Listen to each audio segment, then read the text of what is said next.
Hi, everybody. I'm Professor Albert Nygren from Rutgers University. I'm in the Cinema Studies program, and I teach Cinema Studies courses, but I also am the Executive Director and the Curator of the New Jersey Film Festival. I've been running this thing for 41 years, and we'll be doing another installment in the spring of 2023, which actually is taking place in January and February. We're part of the university semester system, so it's part of the spring semester, but it'll be held in the dead of winter. And it'll be taking place between January 27th and February 19th on Fridays, Saturdays, and Sundays online, and there'll also be in-person screenings of the same programs. And today we have a wonderful filmmaker here. We're going to be talking to Michael Callis. He's a New Jersey filmmaker. He's going to be talking about his film Man, Fire, Clay, which is about his dad, Peter Callis, who's a world-renowned sculpture artist. And so, Michael, welcome, and it's lovely to see you in the flesh, because we've been talking on the internet, but we haven't really met. So I wanted to ask you in person, what was it like working with your dad making this film? And Sure. Tell us about the film, too. Sure, yeah. So Man, Fire, Clay, as you said, is about my father. And it's really about his 50-year retrospective. He's been doing this, for the last 50 years. And there's a real beautiful quality to what he's doing, especially now. Historically, ceramics were considered a craft, and now it's sort of breaking through that glass ceiling into the fine art.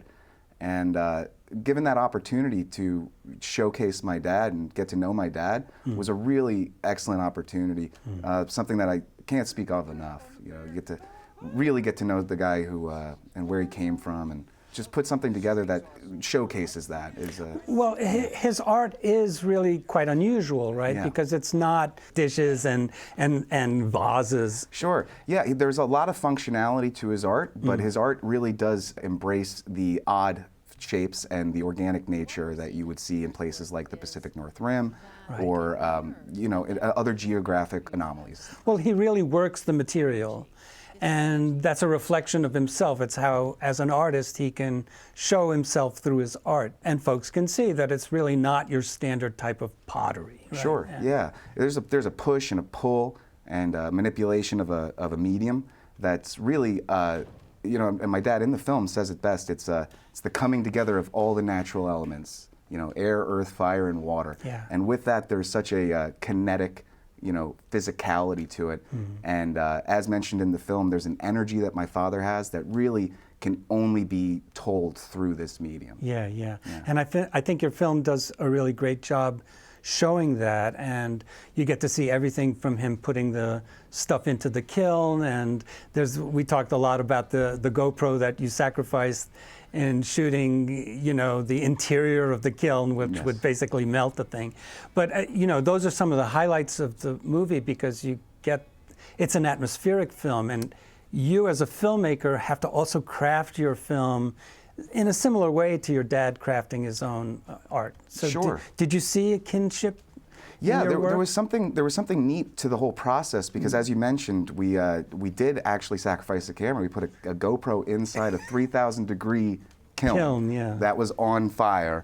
And from that, it's sort of the process. We saw my father working, manipulating the raw material. We entered the kiln like the piece, and then the end of the film is really just navigating the museum, the Metropolitan Museum of Fine Art in New York, Yeah. where my father was on display as a part of the Shapes from Out of Nowhere exhibit. Yeah. And you really, as the viewer, you get to experience the life of the art piece as if you are the art piece. It's a nice caveat.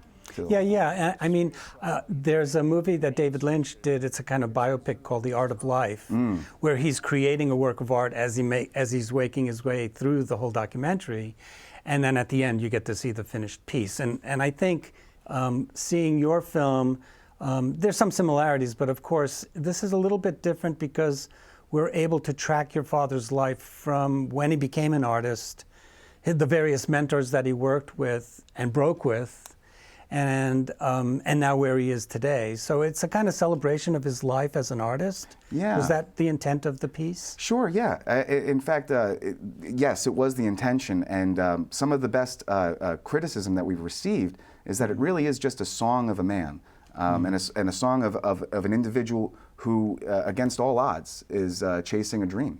And you see that with every marker in his life, there was a hurdle, there was an obstacle, there was something that told him, no, you can't do that. And, just did not take no for an answer. That's great. How did he end up in New Jersey? I mean, he is based up in North Jersey. Yeah. But he has his origins in the Pacific Northwest, correct? I would say that's where he came into it, his own. But no, he was actually born in Jersey City, and Jersey locals, Bergen County for most of his life, and then did travel to the Pacific North Rim. Right. We cover a little bit of his time in Japan as well. Right, he spent a long time in Japan, and then most of his contemporary art has been produced either in the San Francisco area, the Bay Area, or in his home studio in New Jersey. Yeah. My favorite shot, I mentioned this to you before, is that we get to see him talk in front of this beautiful river that's in the back of his studios. So it must be very inspiring for him as an artist to be able to create art. And he chose this place also for that reason. Sure. He was born into a concrete jungle, and that doesn't necessarily represent itself well in his art. His art is really nature-centric. So, call it luck, call it intention, but he'd certainly found a place that is that's full of nature, full of character, and a great place to draw inspiration. I guess the thing that I liked the most about your film was that I learned a lot about the man, but also about the process of making the art. So, folks, when you come to check out this documentary, which is playing on February 10th, part of our Shorts 3 program, which is kind of a misnomer because Michael's film is over 40 minutes, but I wanted to couch it in, as a curator, my job is the jury gives me all of these films and I have to find them a home on the schedule. So I thought, well, how am I going to put this film? Well, I wanted it to go with the Rembrandt in New Jersey because they're both about New Jersey artists, so that was a no-brainer.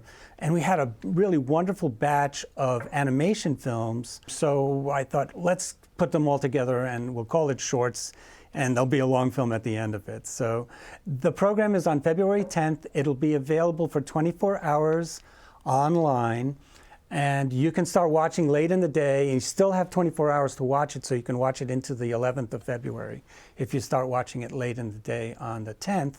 Or you can come and meet Michael, who will be at the screening, which will be taking place at 7 p.m. in Voorhees Hall, room 105 at the Rutgers campus. So anyway, it was wonderful talking to you, and I look forward to meeting you at the screening. There'll be a Q&A, and I'm sure it'll be a love fest. So absolutely, I'm looking forward to it. Yeah, thanks so much. Thank you. The path you take in life is going to make you who you are.